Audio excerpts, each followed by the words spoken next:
Fuego TV, New Star Radio 98.7 FM, and I'm joined here with... Did I just say my own name? Yeah? Kele Le Roc. Kele Le Roc. Okay, I'm joined here with Kele Le Roc, like here in Birmingham, which is basically like your second home. Do you know what? I'm always in Birmingham. I'm always here. I was actually here the other day. Oh. We Shadow we did, I can't remember the name of the club, it was about 4 weeks ago, Was perhaps. it Bamboo or something like that? No, it wasn't Bamboo. It's like an outdoor club. Warehouse? No, it was like outside. When we got there, we were like, oh, it's outside. Yeah, so I'm always here. And it always makes me laugh. Whenever I'm walking down, like, I always go to the Boring or whatever, do a bit of shopping. And whenever I'm walking through the town, people always go, Kele Le Roc. And I'm just like, how do they recognise me? Yeah, I love Birmingham. Birmingham loves me. Yeah, definitely. Yeah. We remember you from back in the day as well, from even when I was in school, from when you need a little bit of love, back in the day. And it's crazy to see you're still out now, you're still relevant, and even you look exactly the same, probably even younger. Thank you. But it's absolutely, because that was, how many years ago was that now? Oof! It's been 2 decades, babe. It's been 2 decades. It's been that long. Absolutely crazy. Do you look at yourself back then and think, wow, where did the time go?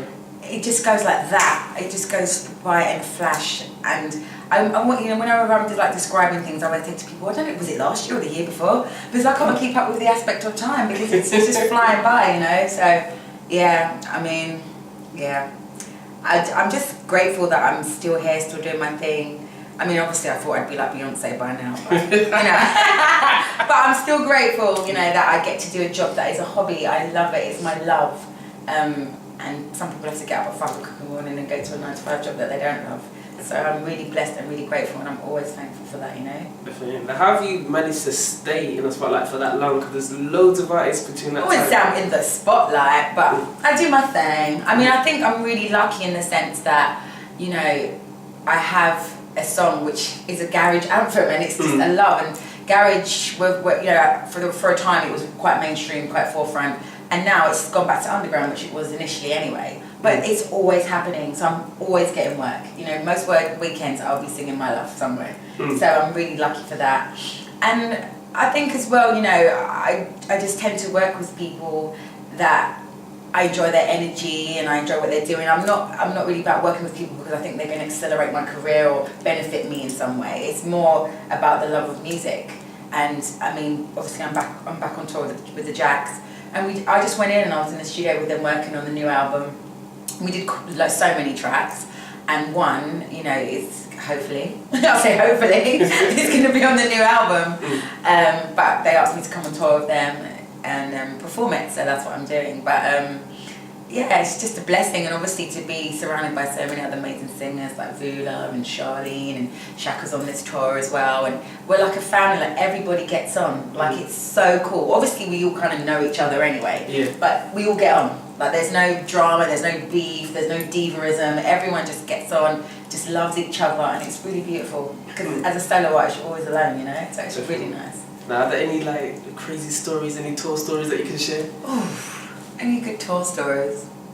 No. To be fair, yeah, I was saying, like, we're really so un-rock and roll. Like, none of us do drugs or anything like that. The most we'll do is have, you know, too much drinks, or a couple of the guys bun weed. That's about it. Like, I was saying to the guys, Felix and Simon, I was saying, if I was a parent and I knew my child was going on tour with you, I would be like, my mind would be at ease, because they are such humble, such gracious, such genuine, just beautiful people. No hidden agendas, no sneaky, you know, just, and yeah, we all just get on. It's good, clean, wholesome fun. That's what we have, yeah. So how did the collaboration with Basement Jaxx start? As you had a legendary tune with them back in the day. Yeah. But how did you get started in contact with them? Well, obviously at that time was when I was out and, you know, I was kind of at the pinnacle of my career, and people kept asking me in interviews, who would you like to work with?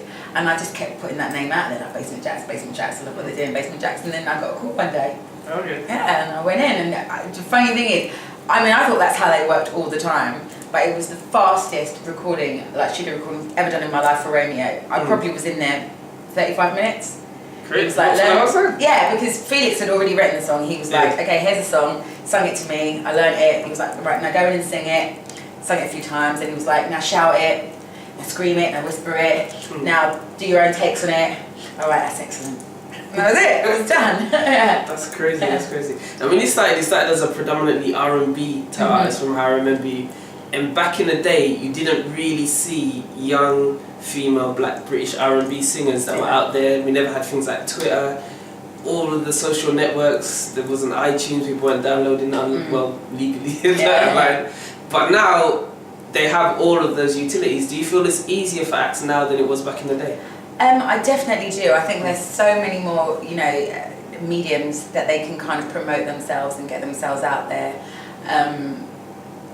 Like sometimes I just think, if all those things are around now, like that back in the day, that would have been a totally different scenario, But, it's just a sign of the times, it's how things are moving.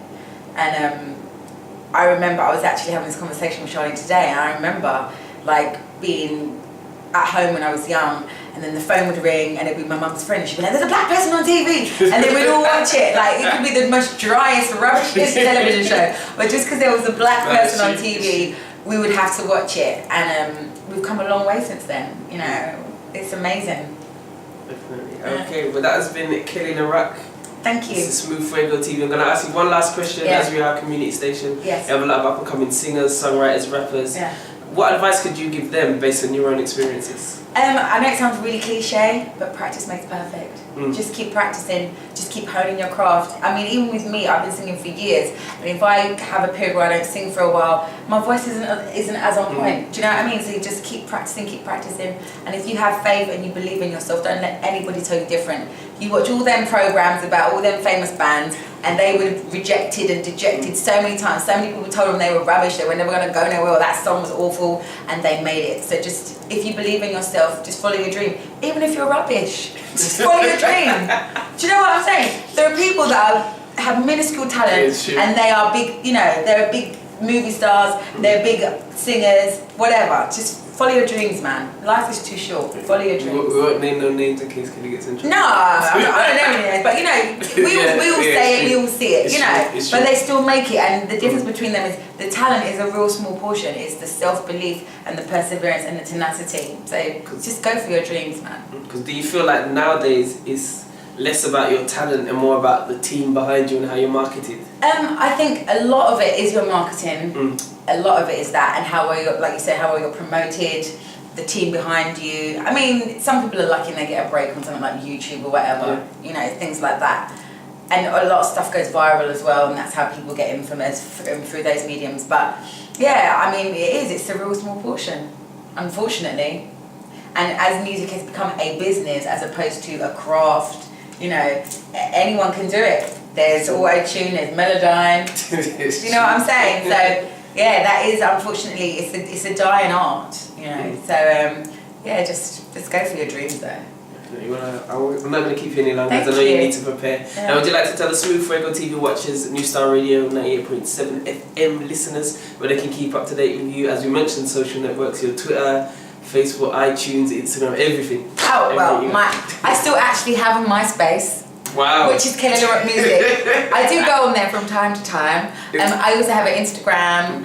My Instagram is Kele Le Roc, all one word. My Twitter is Kele Le Roc, all one word. And that is KELELEROC, in case you didn't know how to spell my name. And I also have a Facebook, which is Kele Le Roc. Okay. Yeah.